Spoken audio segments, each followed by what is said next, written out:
Hello student, SP education में आपका हार्दिक स्वागत है। आज हम लोग बिजनेस कम्युनिकेशन की क्लास नंबर 3 को करेंगे। ठीक है, तो क्लास नंबर 3 से पहले भी हम लोग जान लेते हैं कि क्लास नंबर 2 में मैंने आप लोगों को बिजनेस कम्युनिकेशन के बारे में बताया था। ठीक है, और बिजनेस कम्युनिकेशन के प्रकार के बारे में बताया था कि बिजनेस कम्युनिकेशन की व्यावसायिक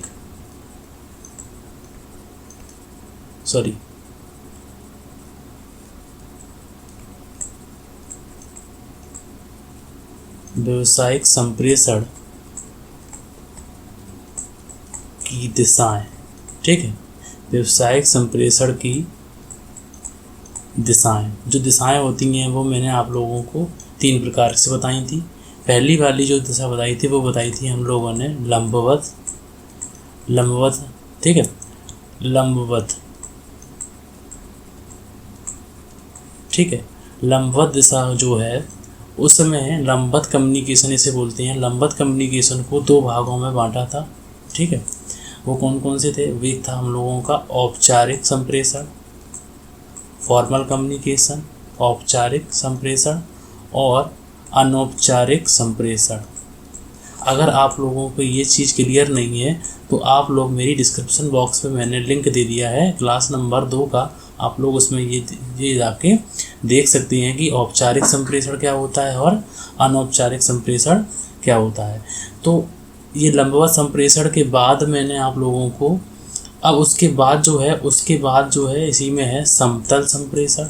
ठीक है, समतल संप्रेषण का अन्य नाम है हम लोगों का क्षैतिज संप्रेषण। इसे अन्य नाम से क्षैतिज संप्रेषण बोलते हैं। और दूसरा है हम लोगों का करणीय संप्रेषण। ठीक है, तो आज हम लोग इसमें आज हम लोग समतल संप्रेषण, ठीक है, और करणीय संप्रेषण को अच्छी तरीके से पढ़ेंगे और इनके प्रकार को भी देखेंगे। लंबवत संप्रेषण अगर आप लोगों को समझ में नहीं आता है तो आप लोग मेरी डिस्क्रिप्शन बॉक्स में मैंने लिंक दे दिया है, इसको क्लास को आप लोग देख लेना। तो सबसे पहला क्वेश्चन आपकी स्क्रीन पर लिखा हुआ है कि समतल संप्रेषण से आप क्या समझते हैं?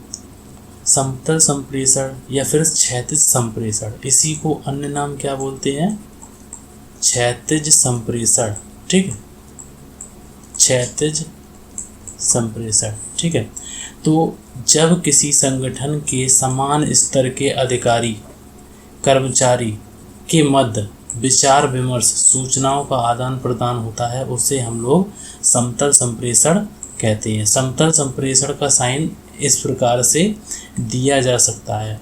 तो मैं आपको अपनी भाषा में बताऊं तो समतल संप्रेषण जो है, जैसे कि मान लो एक प्रबंधक है। ठीक है, ये जो प्रबंधक है वो है हम लोगों का विक्रय विभाग का प्रबंधक है।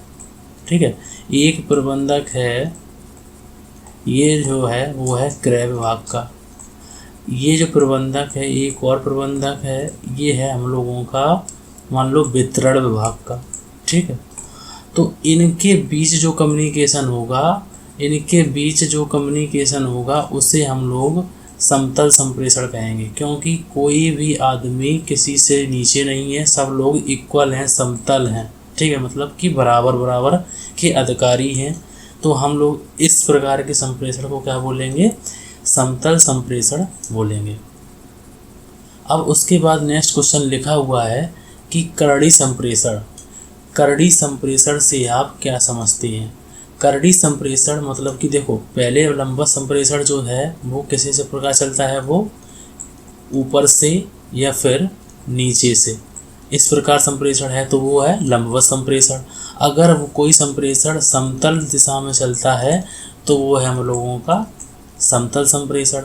और अगर कोई संप्रेषण की कोई दिशा मतलब कि कोई कुछ ना हो, मतलब कि रैंडम ही वो कहीं कुछ, तो उसे क्या बोल रहे हैं हम लोग? करणीय संप्रेषण। इसे देखो, करणीय संप्रेषण में लिखा हुआ है कि करणीय संप्रेषण में संप्रेषण प्रवाह का क्रम निर्धारित नहीं होता। मतलब कि कोई क्रम निर्धारित नहीं होता कि जो ऊपर से नीचे चलेगा या फिर सीधे से इधर चलेगा या फिर इधर से इधर या फिर नीचे से ऊपर, कोई क्रम निश्चित नहीं होता। तो उसे हम लोग बोलते हैं करणीय संप्रेषण। इसको आड़ा तिरछा अथवा बेड़ा संप्रेषण भी बोलते हैं। ये इसके कड़ी संप्रेषण के अन्य नाम हैं। इन पर आप लोग मोस्ट कर लीजिए, हो सकता है आप लोगों को एग्ज़ाम में ये देखने को मिल जाए। उसके बाद जो है ये दोनों प्रकार हो गए कि ये संप्रेषण की दिशाओं के आधार पर थे। अब उसके बाद आता है जो मोस्ट क्वेश्चन है आप लोगों का कि अंगूरी लता संप्रेषण। अंगूरी लता संप्रेषण ये मोस्ट क्वेश्चन है कि इसे आप क्या समझते हैं। इसे बोलते हैं इंग्लिश में grapevine communication. Grapevine communication, तो इसमें लिखा हुआ है कि अंगूरी लता संप्रेषण अनौपचारिक संप्रेषण का रूप है। अनौपचारिक संप्रेषण कौन सा होता है? जो नीचे से ऊपर की तरफ चलता है, ठीक है। तो ये वो है कि अनौपचारिक संप्रेषण का ही एक रूप है। उसके बाद लिखा हुआ है कि अधिकांश व्यक्ति सामूहिक रूप से मिलने एवं बातचीत करने के अवसरों को नहीं खोना चाहता। अंगूरी लता संप्रेषण जैसे कि मान लो कोई एक बॉस है, ठीक है। ये जो बॉस है ये ए बॉस है, ठीक है। उसने कोई बात सूचना दी किसी को कि उसने बोला कि किसी को आप बताना नहीं। तो ऐसा बहुत कम ही लोग होते हैं, अगर वो बात कह दी उसने किसी को बताना नहीं तो वो ज़रूर बात लीक होगी। तो मान लो कि इसने ये बात बताई है बी को, अब बी ने ये बात बता दी है, बी से कनेक्टेड हो है सी, सी से कनेक्टेड डी। तो इस प्रकार जो संप्रेषण चलेगा, इस प्रकार मतलब कि आगे जो कम्युनिकेशन चलेगा उसे बोलते हैं हम लोग ग्रेप वाइन कम्युनिकेशन।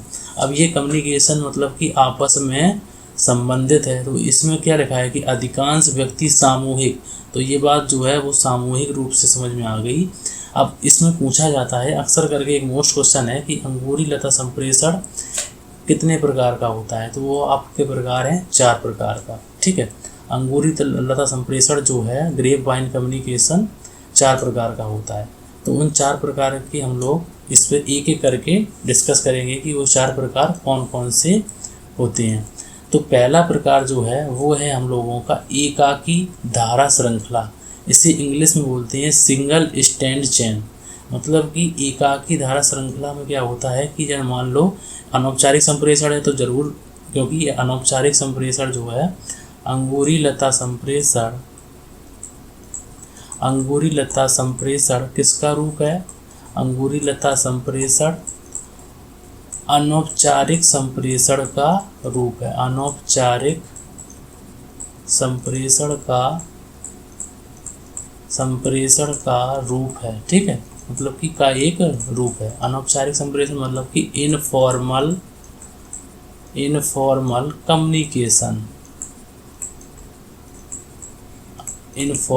कम्युनिकेशन, ठीक है। तो अनौपचारिक संप्रेषण मैंने आपको बताया जो नीचे से ऊपर की तरफ चलता है। तो अब इसमें पूछा है कि अंगूरी लता संप्रेषण जो है उसके प्रकार में है कि एकाकी धारा श्रृंखला। जो एकाकी धारा मतलब कि एक धारा में अगर कम्युनिकेशन चलता है तो उसे बोलते हैं एकाकी धारा संप्रेषण।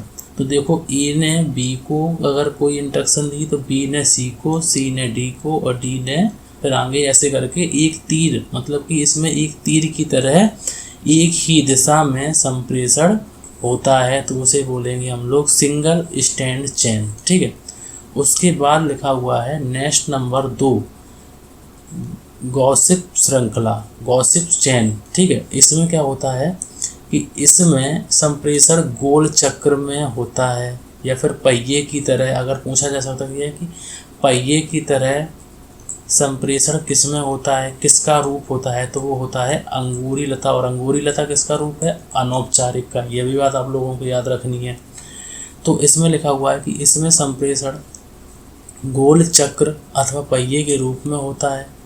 तो जैसे कि मान लो उदाहरण मैंने दिया हुआ है आप लोगों के लिए कि आप लोग इजीली समझ में आ जाए कि ए ने अगर कोई बात कही है तो ए केंद्र में हो गया और उसने डी को, ओ को, डी ऐसे करके मतलब कि चारों ओर जो ये लोग दिखे हैं इन लोगों को सूचना बांट दी। तो ये जो गोल पहिए में चले हैं उन्हें बोलेंगे हम लोग गॉसिप श्रृंखला, गॉसिप श्रृंखला या फिर गॉसिप चैन। ये अंगूरी लता संप्रेषण का रूप है। अब नेक्स्ट नंबर 3 में लिखा हुआ है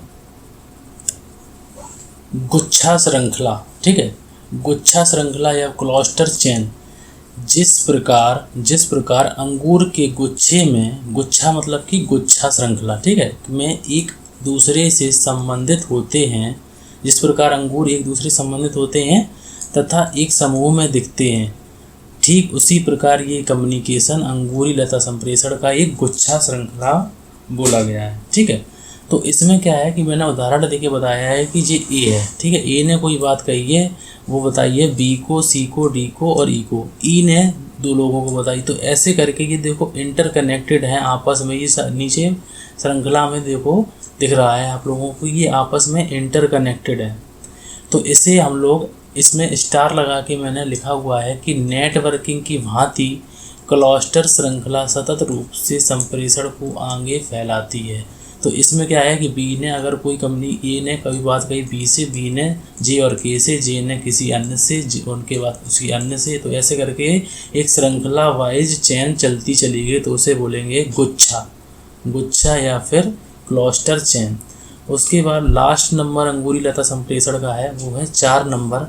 उसमें लिखा हुआ है कि संभावना श्रृंखला को बोलते हैं प्रोबेबिलिटी चेन। ठीक है, प्रोबेबिलिटी चेन, इसमें कोई सर्टेनिटी नहीं होती कि कब किसमें रैंडम होता है। इसमें संप्रेषण जो है वो रैंडम चेन भी कहते हैं, क्योंकि इसमें संप्रेषण भी रैंडम होता है। ठीक है, अभी हम लोग उदाहरण से द्वारा स्पष्ट करेंगे कि यह प्रायिकता अथवा श्रृंखला प्रायिकता सिद्धांत पर आधारित अकस्मात संप्रेषण प्रक्रिया है। जैसे मान लो कि ए ने कोई बात बी से कही, बी ने किसी अन्य से, तो ऐसे करके मतलब कि ऊपर नीचे ये संप्रेषण जब चलने लगे तो कोई सर्टेनिटी नहीं है कि कब संप्रेषण ऊपर जाएगा, कब कौन से अधिकारी, कोई मान लो किसी ने अधिकारी को बता दिया, अधिकारी ने किसी कर्मचारी को, कर्मचारी ने फिर अधिकारी को, तो कोई रैंडम मतलब कि कोई निश्चित नहीं है कि औपचारिक है संप्रेषण, ठीक है, औपचारिक है कि अनौपचारिक है। ठीक है, तो ऐसे करके तो इसे बोलेंगे हम लोग संभावना श्रृंखला। कोई पता नहीं, प्रोबेबिलिटी है कि कहाँ तक कोई जा सकता है। उसके बाद नेक्स्ट क्वेश्चन में लिखा हुआ है 21 नंबर, और जो लास्ट नंबर है हम लोगों का 21 और 22, उसके बाद लिखा हुआ है 21 में कि अंगूरी लता संप्रेषण के लाभ हैं। अंगूरी लता संप्रेषण के लाभ क्या हैं कि अगर कोई सूचना देनी है तो तीव्र पहुंच जाएगी, ठीक है, प्रतिपुष्टि भी उसमें होगी, अन्य मार्गों में पूरक भी अच्छी, मतलब कि अन्य मार्ग उसमें हेल्पफुल होंगे, और संगठनात्मक दृढ़ता, उसमें क्या होगा कि अगर सभी लोग आपस में इंटरकनेक्टेड रहेंगे तो उसमें क्या होगा, संगठन बनने की पूरी दृढ़ता रहेगी। उसके बाद लिखा हुआ है कि अंगूरी लता संप्रेषण के दोष भी हो सकते हैं। अगर कुछ लाभ हैं तो कुछ इसके दोष भी हैं, या फिर इसे हानियाँ बोल सकते हैं, या फिर सीमाएं बोल सकते हैं। सीमा क्या है इसमें, अपूर्ण सूचनाएं, क्योंकि अपूर्ण सूचनाएं किसी, मान लो कि ए ने बी को कोई सूचना दी, ठीक है, ए ने बी को पूरी सूचना दी, और बी ने अगर ए ने कहा कि आप लोग बी से कि तुम सी को ये सूचना दे देना, तो बी ने सी को आधी सूचना बताई, तो इसमें क्या है कि अपूर्ण सूचना का रहता है भय। उसके बाद हानिकारक भी हो सकती है, विकृत सूचनाएं भी हो सकती हैं, गलत सूचनाएं भी, ए ने कहा कुछ और बी ने कहा कुछ सी से। उसके बाद उत्तरदायित्व का अभाव होता है, तो मान लो कि ए ने कोई सूचना बताई बी को और बी ने गलत सूचना बताई सी को, तो इसमें क्या है कि जो बी कहेगा कि ये हमने नहीं बताई, ये तो ए ने कहा है, तो उत्तरदायित्व का इसमें अभाव रहेगा। तो ये प्रकार के इसके गुण और दोष हैं। तो आप लोगों को मैंने आज इसलिए ज़्यादा बड़ा वीडियो नहीं दिया। अगले वीडियो में मैं संप्रेषण की बाधाएं, अगले वीडियो में क्या होगा, संप्रेषण की बाधाएं, ठीक है, संप्रेषण की बाधाएं को करेंगे और बाधाएं के प्रकार करेंगे कि इसमें जो बाधा आती हैं संप्रेषण में वो कितने प्रकार की होती हैं, कौन से प्रकार में कौन सी बाधा आती है, तो वो मोस्ट है, उसको हम लोग ज़रूर करेंगे। तो आप लोग अगर मेरे इस वीडियो को देखते हैं और अगर आप लोगों को ये औपचारिक संप्रेषण के बारे में नहीं मालूम या फिर कम्युनिकेशन नहीं मालूम, तो आप लोग डिस्क्रिप्शन बॉक्स में मैंने क्लास नंबर 1 और क्लास नंबर 2 की दोनों की लिंक दे दी है, तो आप लोग उसमें देख लेना। ठीक है, थैंक यू फॉर वॉचिंग।